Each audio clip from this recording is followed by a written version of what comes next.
welcome back to Alice Talks Football, and welcome back to a late night live show. I don't know what you might be thinking.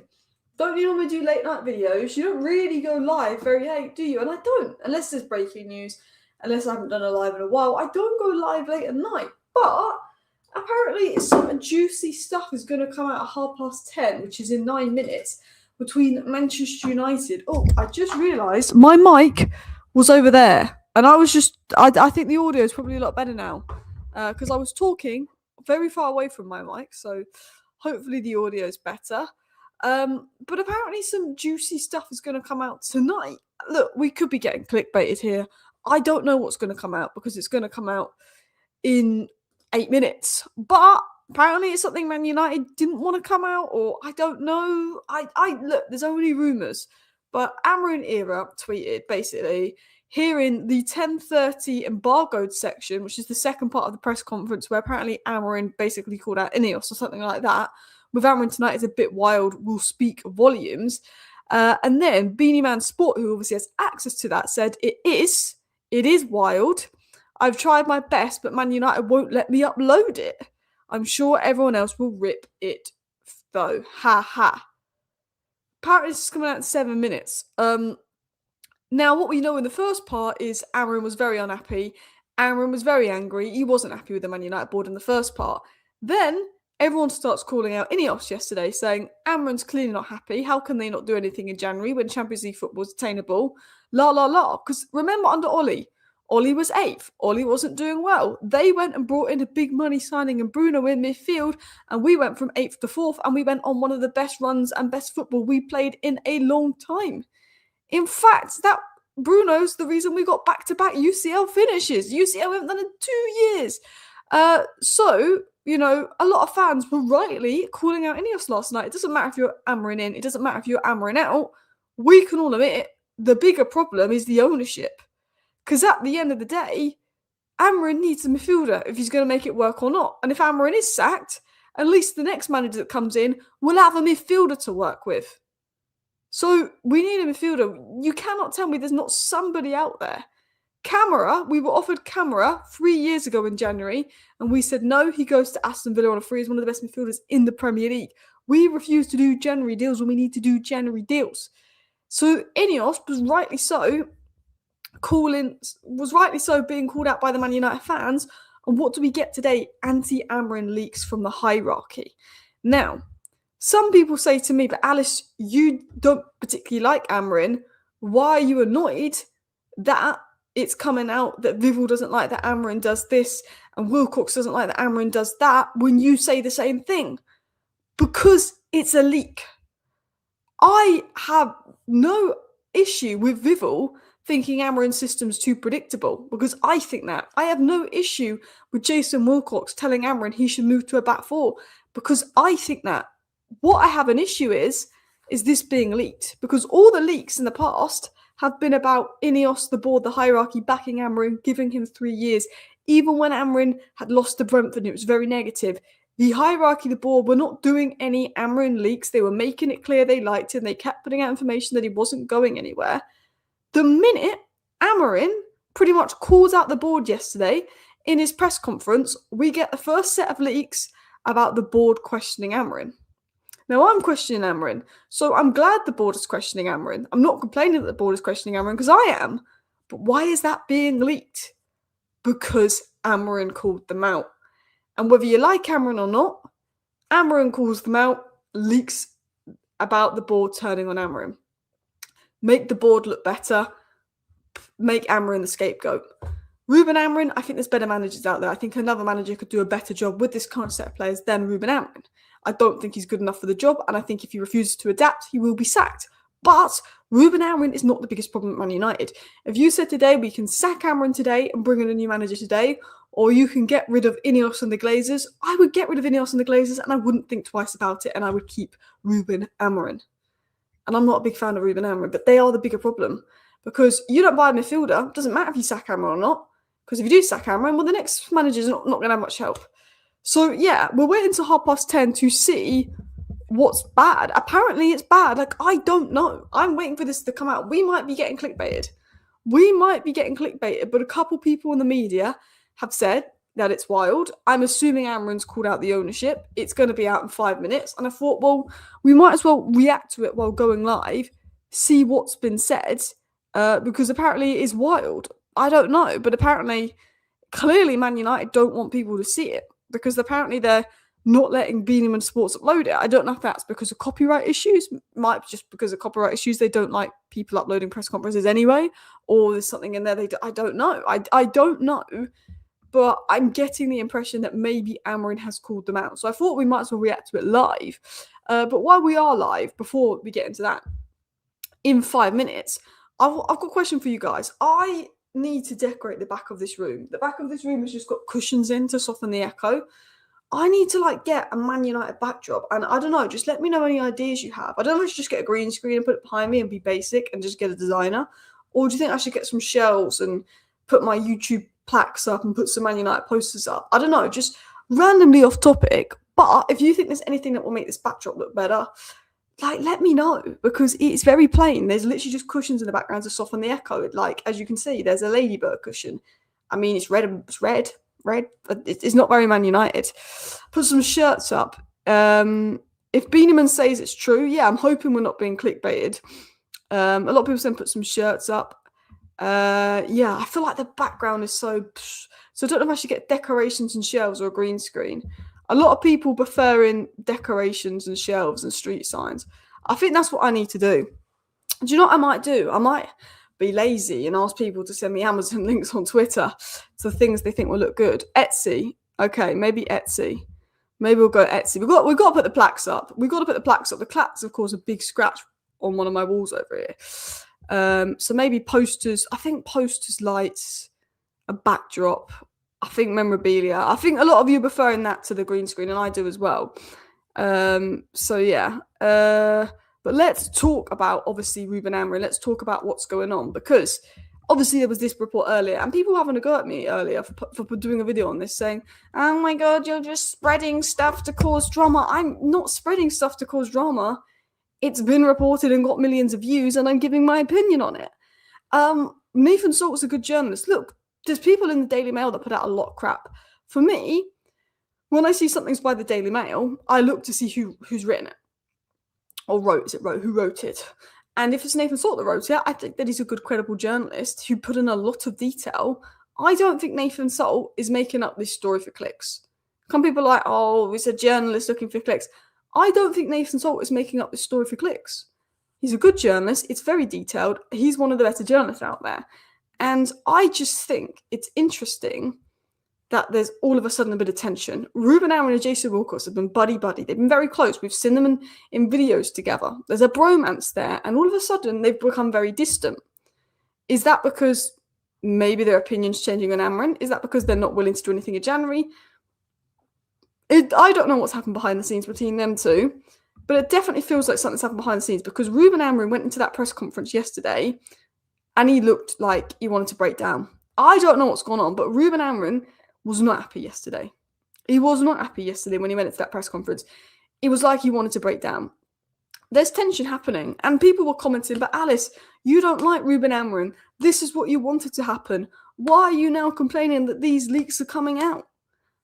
I'm complaining these leaks are coming out because these leaks shouldn't be coming out before an important game versus Leeds.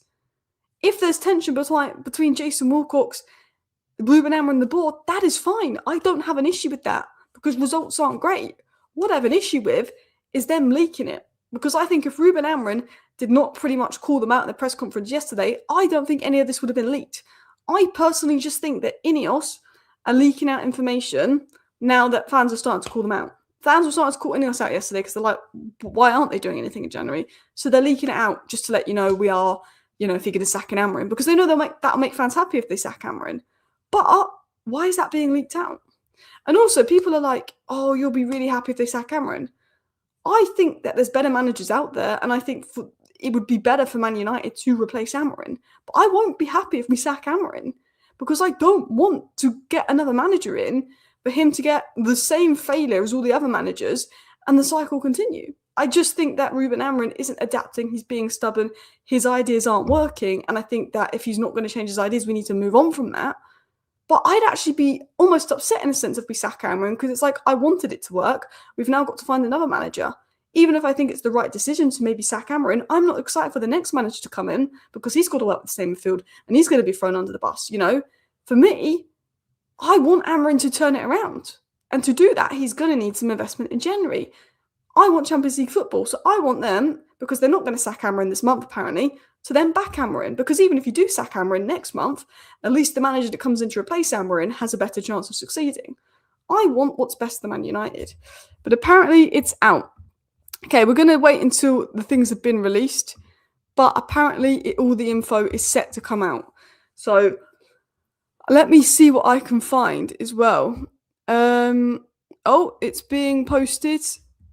The annoying thing about being live is you have to go and find the start to finish. So let's see what's come out here. Ruben Amorim. So we're going to read a few things that's been said by Ruben Amorim and see what we get into, which is juicy. So the first thing has come out from Simon Stone. Ruben Amorim laments on the combined loss of Mbeumo, Ahmed and Bruno. It was bad luck to lose Ahmad, Brian, especially and Bruno at the same time. They had more creation in the opportunities than the rest of the team, I agree. If you lose 3 of them at the same time, any team in the world will struggle. And now Mount, but I'm not talking about everyone. I'm just focusing on the 3 guys that we will have the data on, and you will have the data, and you can sense that these 3 guys create the most chances for us. And if you lose not one, but all 3 at the same time, of course, we're going to struggle. Then you have to put set pieces into that. Who's kicking the set pieces? Ahmad, Brian, Bruno. So everything else is combined. We just need to acknowledge that. So this isn't obviously the juicy bit, but we're going to go through what's been said. What I will say on this, because I want to obviously get into whatever's juicy that we're waiting for, is INEOS knew in the summer that we were going to lose Maz, Brian and Ahmad. They knew we were going to lose Maz, Brian and Ahmad in the summer. They didn't think to do anything else in the summer. Just going to put that clear. They knew in the summer we were going to lose them. It's unfortunate that Bruno's got injured and Mount's got injured at the same time with all of that. But INEOS could have done something about that. They could have brought in someone else in the summer if they really wanted to. So that's the first thing that's come out. I'm just trying to see what else is coming out here. Ruben Amorim refuses to clarify comments on not being able to play his perfect 3-4-3. Unusual for United manager not to engage. So apparently he wasn't engaging with some of the questions, and he was asked if the transfer budget has changed or if he's spoken to Jason Wilcox, and he said, I don't want to talk about it. You're a smart guy. This is interesting. So this is interesting here. Ruben Amorim was asked if the transfer budget has changed or if he's spoken to Jason Wilcox, and he says, I don't want to talk about it. You're a smart guy. I mean, he was so weird in that press conference, Amorim. The way he was acting was so weird, Obviously, this is what he said that got released yesterday. Amorim and January window, the transfer window is not going to change. We have no conversations in this moment to have any change in the squad. There is a process. There's an idea it's going to continue. He was then said, I don't want to talk about it. He was asked if he'd spoken to Jason Wilcox, and obviously there's rumours of him having tension with Jason Wilcox, and he's saying stuff like he doesn't want to talk about it. Someone said, so basically nothing was said. I don't know. We're getting to it. It's only being released. It's only just being released. It doesn't seem too bad so far. It just seems that he's frustrated, but more and more is being released. He was asked if something has changed with Manchester United's transfer budget, or if he's been told anything by Jason Wilcox, and he just said, I don't want to talk about it, but you were very smart. So he's just saying he doesn't want to talk about Jason Wilcox, but you were very smart. Let me get this bit up here. I'm trying to get up what's come out, because obviously the first things I got into aren't that juicy. Ruben Amorim and Jamie Jackson's extended dialogue in the Leeds pre-match conference. Jackson, you're starting to understand that to play your 3-4-3, you in essence need to have a lot of top players, and it sounds like that's not possible. Can I ask you why you didn't realise that when you first came into the club, and can you clarify what you meant? So what Jamie Jackson's doing here is he's saying, you want to play 3-4-3, but with the current players we have, you can't really do that because you need top players to do that. And you can't do that. And Amorim said, I do not want to talk about that. I just want to focus on the Leeds game. So we kind of ignored Jamie Jackson. Jackson said, that's interesting. It's not like you want to talk about it. And Amorim went, yeah. And he said, do you regret saying it? maybe. Amorim said, no, but I don't want to talk. So Amorim doesn't want to talk about the fact that he should maybe adapt his system. Jackson says, I'll try one more time. Look at those comments. It's a little bit mystifying why you would say that a year in that you only just realised something has to change in regards to the budget, or what you've been told. Did Jason Wilcox speak to you? He said, I do not want to talk about that, but you're a smart guy, and laughs. So that's quite confusing. Obviously, for context, Ruben Amorim, like last week said in his press conference, he's realised he's got to adapt and change his system because he hasn't got the budget to get the players in to make his system work. And obviously people are concerned why it took him a year to realise that, when fans realised that 7-8 months ago, that a lot of money was going to need to be spent to make Ruben Amorim's system work, because we don't have wing-backs, we don't have those kind of midfielders. And then it took Ruben Amorim, and a lot of fans are calling out Ruben Amorim and saying, why is it taking him a year to realise he needs to change the system? So then Jamie Jackson, I think, is trying to dig a little deeper here and saying, has something changed with the budget? Is that why you're changing? Has Jason Wilcox spoke to you? And Amorim is saying, I don't want to talk. Alice, he looks depressed. I think this is the beginning of the end. It was similar to Ten Hag. Jamie Jackson's question, he didn't want to respond to it. He's probably fed up. To be fair to Ruben Amorim, he's probably fed up of being asked questions twice a week about systems. He's probably fed up of being asked twice a week about systems and formations. Like, don't get me wrong, Ruben Amorim probably should have adapted his system months ago because it wasn't working. But he gets asked about it every press conference. He gets, this and that. You're right, there's a falling out of Wilcox. Maybe the return to the 4-3-3 for Wolves pissed 3-4-3 for Wolves pissed Wilcox off. Do you know what? This is just a theory before I get into the other quotes. It's just a theory. But all I'm going to say is Wilcox pushed Amorim to change to a back four. Amorim changed to a back four. The players looked more comfortable. There's no denying that. We saw it with our eyes. Then Amorim goes back to his back three versus Wolves. We don't play very well versus Wolves. Maybe Wilcox is putting pressure on Amorim to go back to a back four, and Amorim doesn't like it. I wouldn't be shocked. We know behind the scenes that Jason Wilcox had been pushing Amorim to move to a back four and wanted to sign players like Semenyo to go to a back four, because the plan was to sign Semenyo and go to a 4-3-3 and have him as a left winger. We know that Man United want to sign players so we can go to a back four. That's what Jason Wilcox wants to do. So maybe this is just to get us. I don't know anything, but maybe that's why Ruben Amorim is falling out with Jason Wilcox, because Jason Wilcox wants to sign players for a 4-3-3 and he wants to play his way. And Jason Wilcox has said, look, you went to a back four, we look better. Where have you gone to a back four? Maybe. I mean, that really would not shock me. I don't think that would shock anyone if it is to do with formation, because every time Ruben Amorim's asked about formation, he's just like, don't want to talk about it. Ruben Amorim was then asked, interestingly here, if anything had changed in relation to transfer budget, and he said, I don't want to talk about it. So Ruben Amorim just kept going, I don't want to talk about this. Like, if you look at literally, let me show you these quotes. I mean, look, I don't blame Ruben Amorim. Like, he's fed up. The ownership is crap. Like, and he's been asked the same questions a million times. But I'm just looking at some of the quotes here. And it is literally like, Amorim asked if something's changed in relation to transfer budget. I don't want to talk about that. Amorim, when asked why he did not know the position around recruitment when he joined the club, I don't want to talk about that. It's a lot of he doesn't want to talk. He's clearly peed off. Let's actually get into more quotes.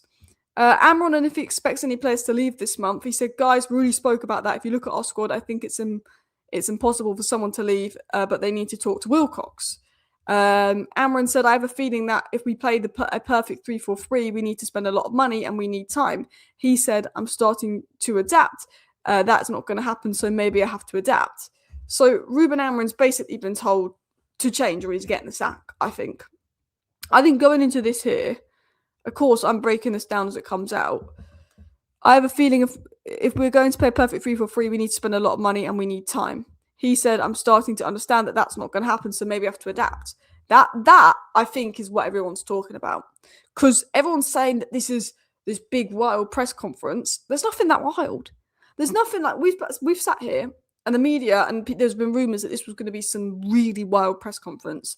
There's nothing that wild other than Amorim's clearly pissed off, doesn't want to be in the press conference, and doesn't want to be answering questions, is clearly not happy with the board, which we knew yesterday. But I think this is the one. I think this is the one that they've been talking about. I think this is maybe what they've been talking about. Because Amorim's basically saying, to play my perfect 4-3-3, I need money and time. I'm starting to understand that's not going to happen, so maybe I have to adapt. I read this as, and Kai's commented the same, he's been told to change or he's getting sacked. I read this as, we're not going to give you the time and money to make your 3-4-3 work. You need to adapt now. I think Amorim, and someone said this earlier about the formation and Wilcox pushing Amorim to change formation. And this is just a guess. I think Ruben Amorim has been told by Jason Wilcox, we are not going to bring in wing-backs for your 3-4-3. We're not going to spend this money for your 3-4-3. We're not going to give you 3-4 years. You need to make this work now. So you need to adapt. I think he's been told by Jason Wilcox, you need to adapt. Because he's saying I have a feeling to play perfect 3-4-3, we need to spend a lot of money and we need time. He's now saying that's not going to happen. That's Amorim saying he's not going to get the money, he's not going to get the time. What happened to we're giving Amorim 3 years project? Maybe they're not giving him 3 years. Maybe they are planning to sack him in the summer because they don't want to give him any money in January. And Ruben Amorim's, I think something's happened between Jason Wilcox and Ruben Amorim. I think Ruben Amorim's learned he's got to adapt and he hasn't got that much time. I think it's to do with formation.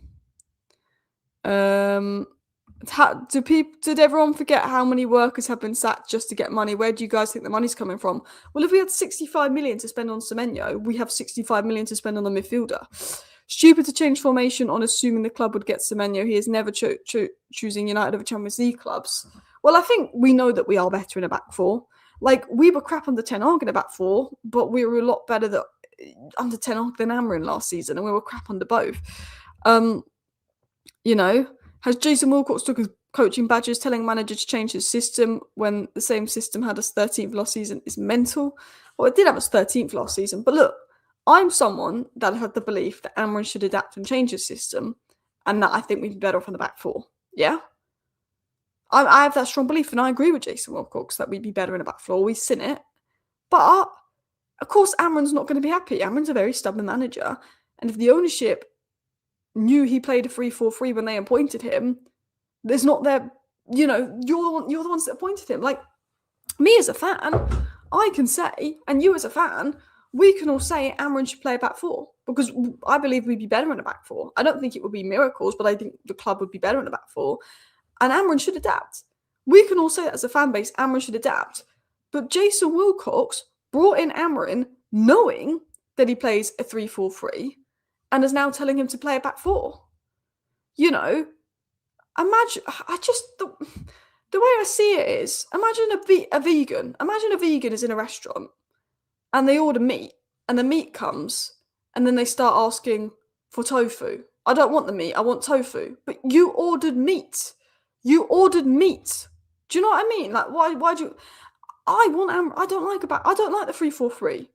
And I'll say I want Amorim to change to a back four, and you can say you want Amorim to change to a back four, but Jason Wilcox appointed him knowing he was going to play a 3-4-3.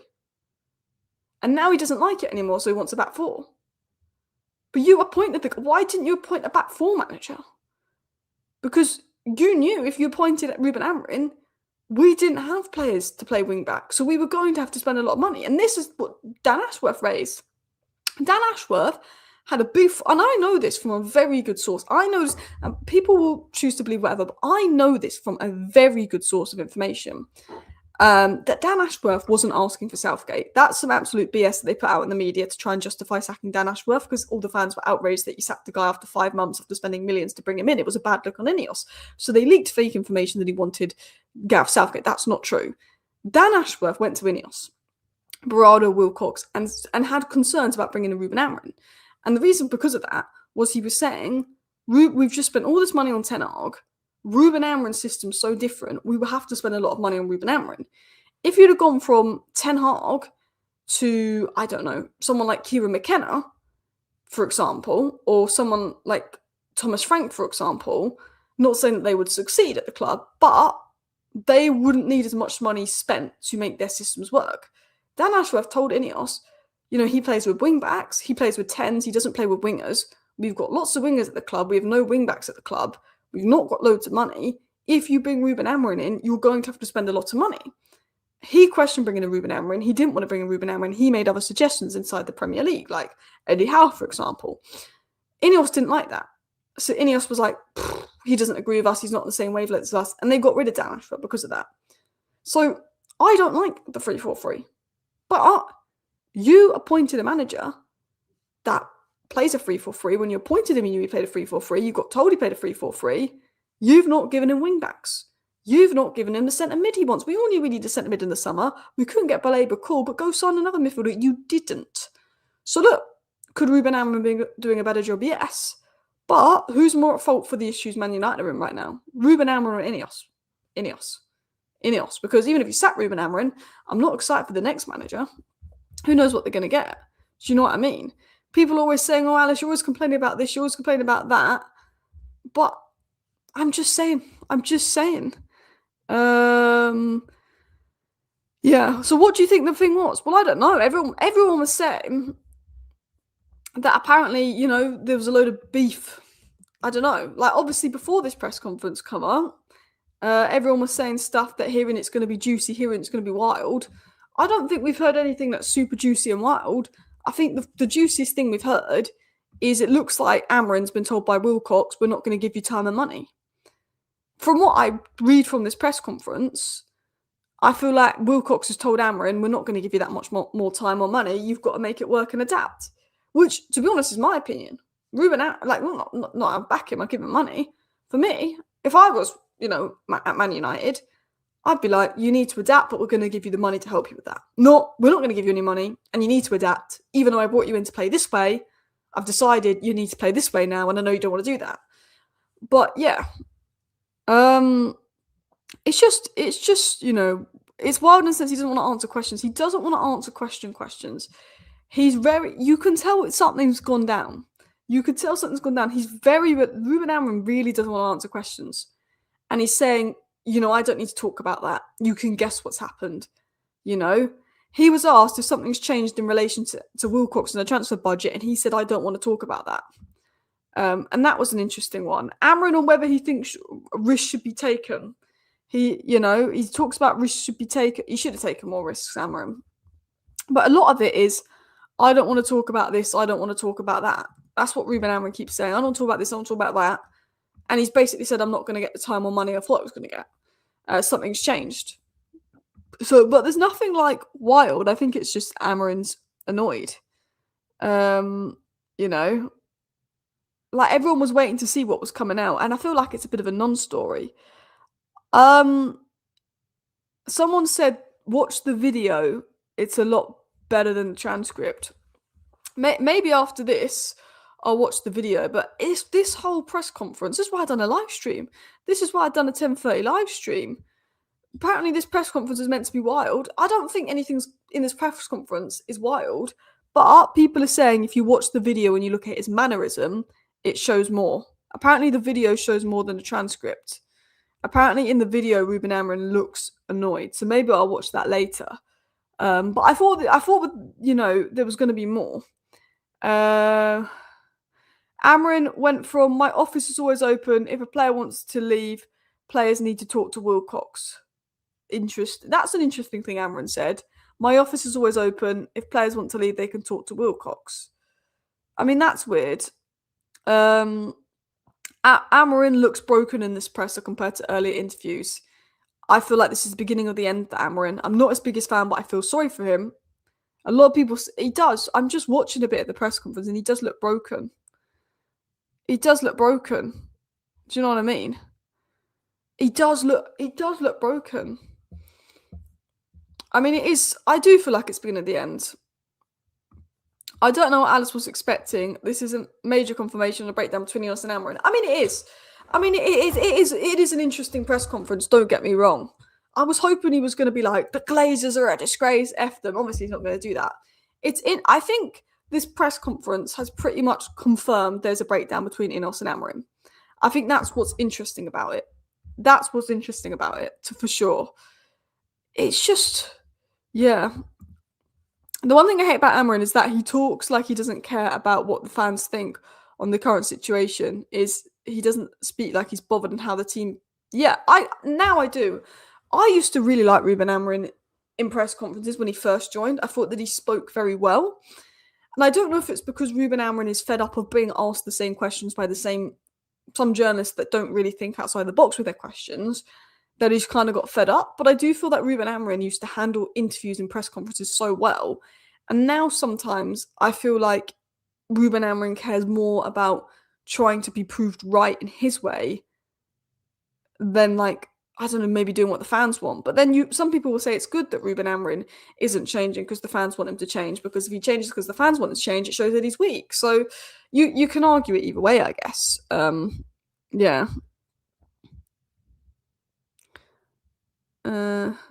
Alice has really Gengham pressed the manager. Let's back him to turn it around. I don't know what you mean by Gengham press the manager. Look, I've always said I want Amorim to make it work, and I want Amorim to be backed in the January window to try and make it work and get Champions League football. I do think there's managers that could be doing a better job with this squad than Ruben Amorim. And look, I'm not against him being sacked. I think that he's underperforming. I think he's one of the worst managers we've had. But he's not been backed. He's not been treated the best by INEOS. He's not been given a midfielder. We knew the players were going to AFCON. They did nothing about that. The squad isn't a great squad.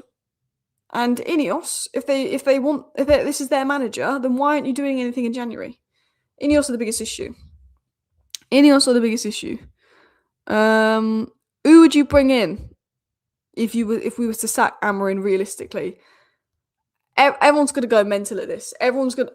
If I tell you who I'd honestly want Man United to bring in, you're all going to laugh. You're all going to think I'm deluded. Look, Cesc Fabregas would be great, but I don't think that's realistic. Everyone's going to laugh. I would generally bring in Kieran McKenna if we was to sack Amorim. And everyone's going to laugh. Everyone's going to go, what? No, I would rather have Kieran McKenna than Glasner. And everyone's going to go, that is a horrid opinion, Alice. I know. I just think that that Kieran McKenna would get this squad playing well. I just think the transitional players that we have and everyone will go, oh, but Ipswich got relegated. That Ipswich squad was crap. I mean, everyone thought Liam Delap was great. Look how crap he is for Chelsea. That Ipswich squad was crap. I know everyone's going to laugh. Ipswich lost so many players. The Ipswich is second in the Championship right now, and their squad is depleted.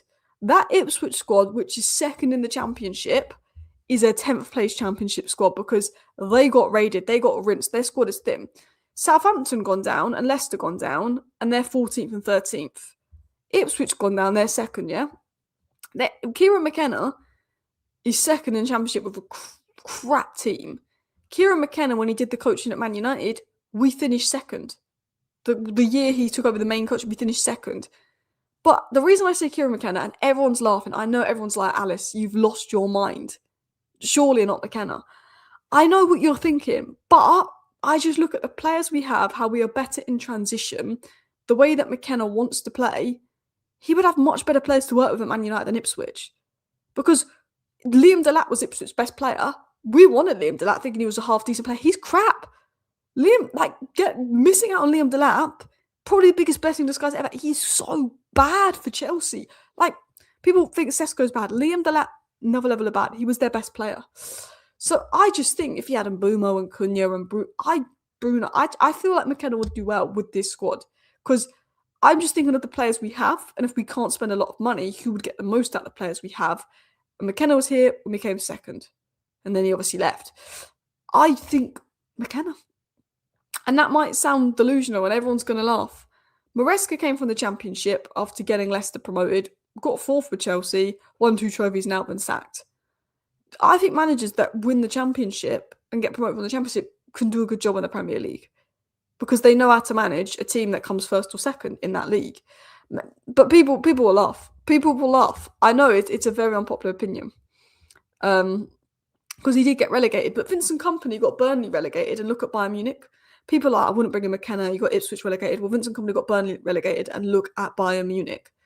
That is my honest opinion.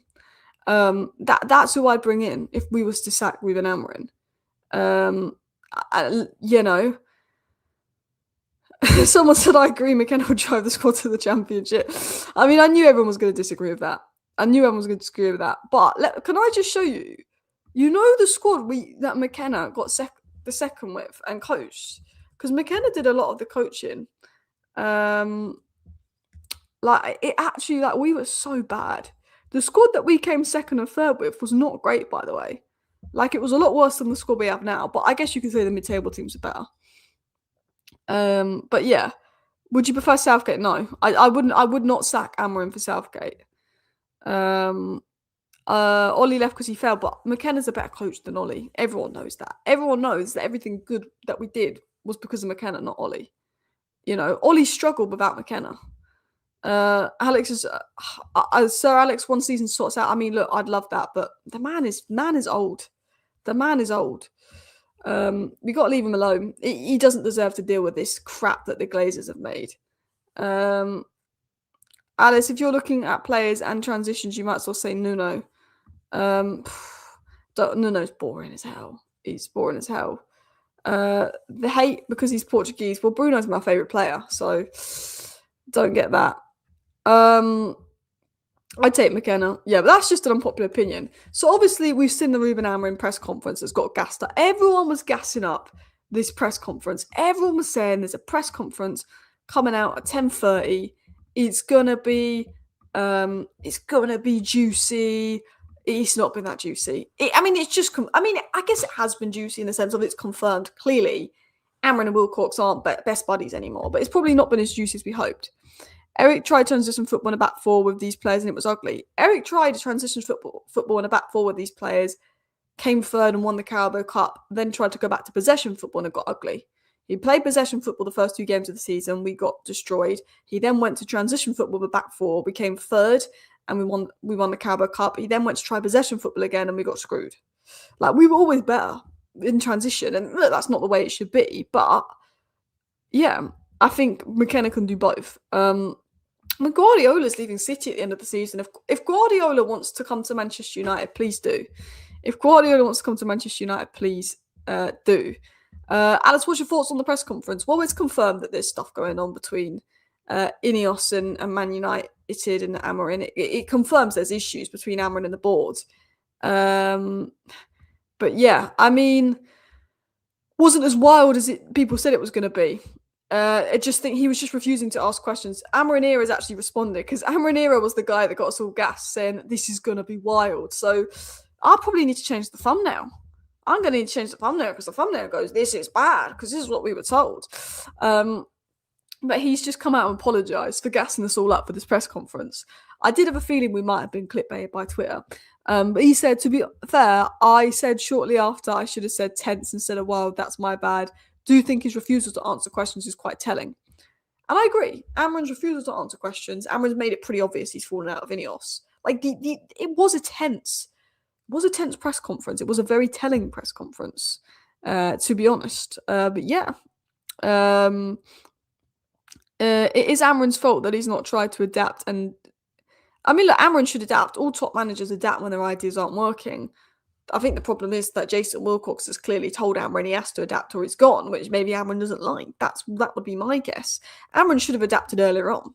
His ideas wasn't working. But the problem is, the board knew when they hired Amorim that they need to sign 2 wing-backs and that he doesn't use wingers. And we didn't have any wing-backs and we had a load of wingers. So Amorim, the board hired Amorim to play his 3-4-3, but realised, after they hired him to play 3-4-3, they're going to have to spend so much money and it's going to take 3-4 transfer windows. And I think they've maybe realised, do you know what I mean? Amorim is naive and thinks one injury in an AFCON is an acceptable excuse. West Ham got battered by Wolves today 3-0. We had Ahmad and Mbumo and Bruno when we played West Ham and we couldn't beat them. So yeah, I think Amorim has a depleted squad versus Wolves, but we should be beating Wolves. Because when he didn't have a depleted squad, we still couldn't beat West Ham at home. So you're right in that sense. Real question is, why is Amorim still here? because if he walks, he doesn't get the payout. If he gets sacked, he gets, what, 6-7 million payout? I think, yeah. We'll talk about the Carlos Baleba situation tomorrow, I think. Basically, the CEO of Brighton is basically saying, if you give us a huge bid for Baleba, we might sell him, to be honest. But yeah. Anyway, I just wanted to do a live stream to talk about the interview that was meant to be wild, which was, it was tense. It was, telling, definitely. Maybe not as bad and wild as we thought and as we, well, I wouldn't say hoped. I don't want anything awful, but it would have been nice if Ruben Amorim was like, screw the Glazers, F the Glazers, but obviously he's not going to do that. But the video is definitely more interesting, I think, than the transcript. But anyway, people, I want to just thank everyone for watching this video, tuning into this video. And yeah, I just hope that you all have a good evening. I hope that we beat Leeds tomorrow, and I will be back tomorrow with post-match reaction. See you next time. Thanks everyone for tuning in. Bye.